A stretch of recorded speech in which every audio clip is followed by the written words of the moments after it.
Dijaška organizacija Slovenije se je danes odločila, da bomo pred vlado Republike Slovenije prinesli radar, s katerim želimo vlado opozoriti na to, da se naj ne prenagli z vsemi sprejeti zakonov, škodljivimi ukrepi, ki so prizadeli predvsem tiste najšibkejše, se pravi mlade v družbi, dijake in pa njihove starše.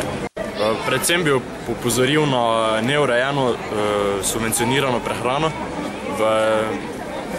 v dijaški populaciji, potem otroški dodatki, ki so se zmanjšali, in pa število štipendij. V letu 2012 bi država na dijakih privarčevala 56 milijonov evrov, v predlogu proračuna za 2013 pa predlaga znižanje še za dodatnih 140 milijonov evrov, kar se za nas kot predstavnike dijakov zdi nepredstavljivo. Seveda na študentski organizaciji Solidarnostno podpiramo tudi dijake, saj se položaj mladih, tako dijakov, študentov in ostali iz te generacije iz dneva dan poslabšuje.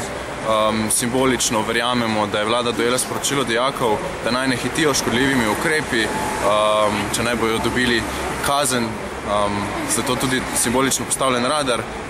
Upamo, da bo vlada prisluhnila tudi besedam dijakom in razumela njihovo stisko.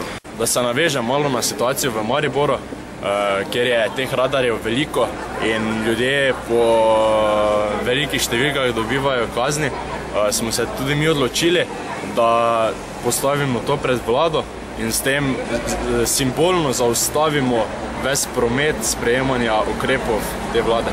Mogoče dijaki niso tako izkušeni z organizacijo protestov, shodov, študenti pa ste.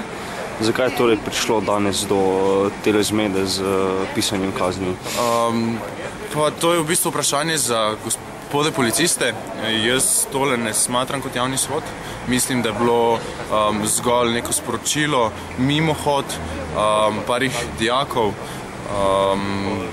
Verjamemo, da bo tudi možje v modrem razumeli to sporočilo.